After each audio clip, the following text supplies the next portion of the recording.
নমস্কার।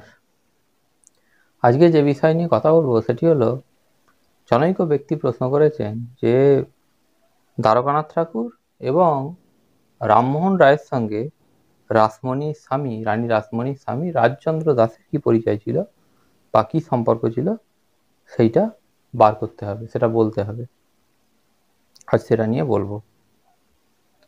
দ্বারকানাথ ঠাকুর যে অর্থে পরিচিত, রামমোহন রায় যে অর্থে ইতিহাসে প্রসিদ্ধ, রাজচন্দ্র দাসের সেই অর্থে কোনো পরিচিতি নেই। কিন্তু ইতিহাসে তারও স্থান আছে। ইতিহাসে কিরকম স্থান আছে সেই জায়গা থেকে শুরু করব। রাজচন্দ্র দাস এই যে ব্যক্তি, ইনি ছিলেন বড় মাপের ব্যবসায়ী।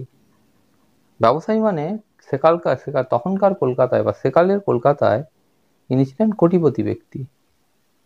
এর ব্যবসাগুলো ছিল আফিম, বাঁশ, চাল, জাহাজ, মৃগনাভি বলে এক ধরনের মশলা ইত্যাদি নিয়ে তার ব্যবসাগুলো।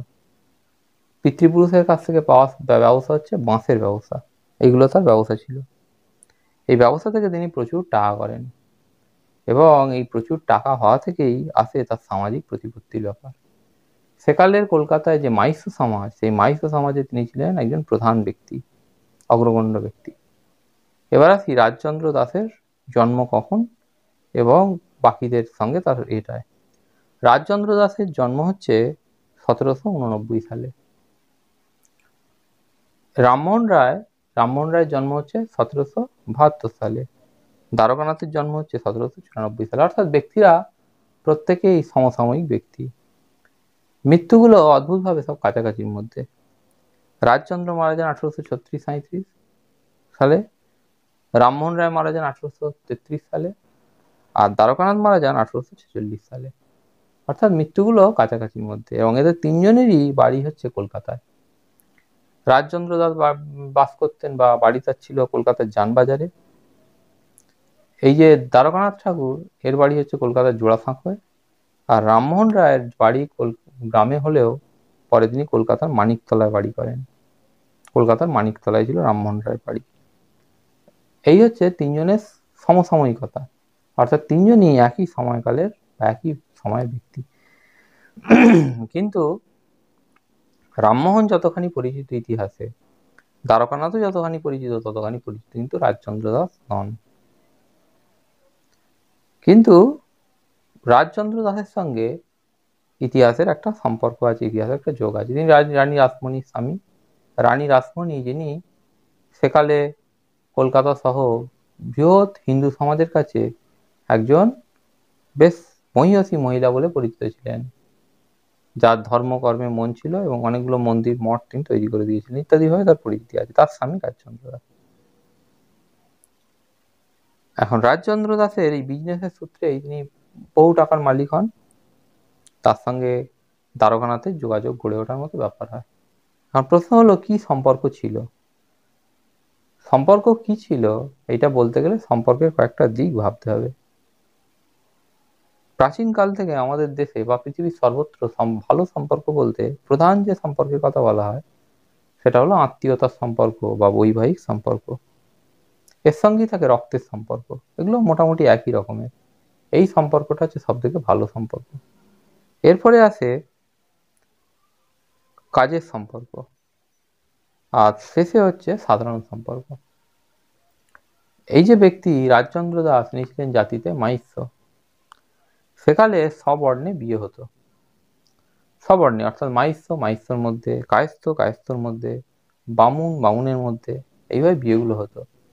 অন্য বর্ণে গিয়ে অন্য জায়গায় গিয়ে বিয়ে করাটা তখন সেকালে সেরকমভাবে চল ছিল না। সকলেই নিজের নিজের বর্ণের মধ্যে বিয়ে করত। দ্বারকানাথ এবং রামমোহন রায় এরা দুজনেই সমাজের উঁচু তলা বা হিন্দু বর্ণ ব্যবস্থায় সব থেকে উঁচু, আর ব্রাহ্মণ যে সম্প্রদায় বা বামুন যে বর্ণ সেখান থেকে অবস্থান করতেন। সুতরাং তাদের সঙ্গে রাজচন্দ্র দাসের কোনো বৈবাহিক সম্পর্ক হওয়ার জায়গা নেই, বৈবাহিক সম্পর্ক ছিল না, রক্তের সম্পর্ক হওয়ারও কোনো ব্যাপার নেই। এরপরে আছে কাজের সম্পর্ক। রামমোহন রায় রামমোহন রায়কে ইতিহাস হবে। রামমোহন রায় জমিদারি ছিল, রামমোহন রায়ের বিপুল সম্পত্তি ছিল। রামমোহন রায় একজন ধনী ব্যক্তি। তিনি ইংরেজ সরকারের বিভিন্ন দেওয়ানি কাজকর্মগুলো দেখাশোনা করতেন। দ্বারকানাথ ঠাকুরও জাহাজের ব্যবসা করতেন। এছাড়া তারও অন্যান্য ব্যবসা ছিল, ব্যাংকও তিনি চালাতেন। এইভাবে তাদের ছিল। তো বিজনেসম্যান হিসাবে বা ব্যবসায়ী হিসাবে তিনজনের সঙ্গেই তিনজনের যোগাযোগ থাকার মতো ব্যাপার থাকে। এছাড়াও রামমোহন রায় সংস্কারক বলে পরিচিত। তিনি হিন্দু সমাজ থেকে বা হিন্দু ধর্ম থেকে সতীদাহের মতো একটা প্রথাকে রদ করতে চেয়েছিলেন বা তুলে দিতে চেয়েছিলেন। সেই সূত্রে তিনি সই সংগ্রহ করতে নামেন। রাজচন্দ্র দাসের কাছেও তিনি আসেন সই নিতে, এবং সেইখান থেকে তার মতামত জানতে পারেন তিনিও সতীদাহের বিরোধী। তো এই হচ্ছে প্রাইমারিভাবে কাজের সূত্রে একটা পরিচয়। এরপরে লর্ড উইলিয়াম বেন্টিঙ্কের বাড়িতে যখন সতীদাহ রদের প্রশ্নে আলোচনা বসে, বিভিন্ন মান্যগণ্য ব্যক্তি যারা সেখানে জড়ো হয়েছিল, রামমোহন রায়ের মতো, দ্বারকানাথ ঠাকুর বা আরো যারা যারা ছিল, তার মধ্যে রাজচন্দ্র দাসও ছিলেন। তো এই হচ্ছে যে সাধারণ একটা সম্পর্ক থেকে একটা সংস্কারক যে রাজা রামমোহন রায়ের ভূমিকা, সেই প্রচেষ্টার সঙ্গে রাজচন্দ্র দাস জড়িয়ে যান এইভাবে। এর বাইরে রামমোহন রায়ের সঙ্গে রাজচন্দ্র দাসের আর কোনো যোগাযোগ ছিল না বা হওয়ার মতো কোনো ক্ষেত্র ছিল না। আর দ্বারকানাথ ঠাকুর এই রাজচন্দ্র দাসের বাড়িতে আসতেন, ধর্মের আলোচনা করতে আসতেন, কিন্তু মনে করাই যায় তিনি রামমোহনের হয়ে ব্রাহ্ম মতামত প্রচার করতেই আসতেন। এছাড়া ব্যাংকের কাজে বিভিন্ন টাকা ধার দেওয়া, ধার নেওয়া, এই জিনিসগুলো হতো। তাই এই সূত্রে কাজের সম্পর্কে আসতেন। তো এইগুলো হচ্ছে তাদের মধ্যে সম্পর্ক। আর সাধারণ সম্পর্ক হচ্ছে যে তারা সমকালীন ব্যক্তি ছিলেন। এবার আসি এই রাজচন্দ্র দাসের ইতিহাসে কি ভূমিকা। রাজচন্দ্র দাস ছিলেন একজন সনাতন হিন্দু। এই সনাতন হিন্দু হওয়ার জন্যে যে জাতিভেদ ব্যবস্থা বা জাতিভেদ প্রথা বা বর্ণ ব্যবস্থা হিন্দু সমাজে সেখানে ছিল, তার মধ্যে থেকে তিনি কাজ করতে পছন্দ করতেন। তিনিও প্রায় শখানেক বামুনকে বুঝতেন। সেই বামুনরা যেমন যেমন বলতো বা যেখানে যেখানে অর্থ সাহায্যের কথা বলতো, তিনি সেখানে সেখানে অর্থ সাহায্য করতেন। এই নিয়মে তিনি কলকাতায় যে কলকাতায় একটা ঘাট আছে, সেই ঘাটের খুব নাম, তাকে বাবুঘাট বলে লোকে চেনে। কিন্তু বাবুঘাটের পুরো নাম হচ্ছে বাবু রাজচন্দ্র দাস ঘাট। রাজচন্দ্র দাসের নামটা মুছে গিয়ে বাবুঘাট হয়ে গেছে। তিনি বাবুঘাট থেকে চৌরঙ্গি পর্যন্ত একটা রাস্তা তৈরি করেন। এইটা হচ্ছে তার কৃতিত্ব। বাবুঘাটও তার কৃতিত্ব, চৌরঙ্গি পর্যন্ত রাস্তা তৈরি করা বাবুঘাট থেকে, এটাও তার কৃতিত্ব।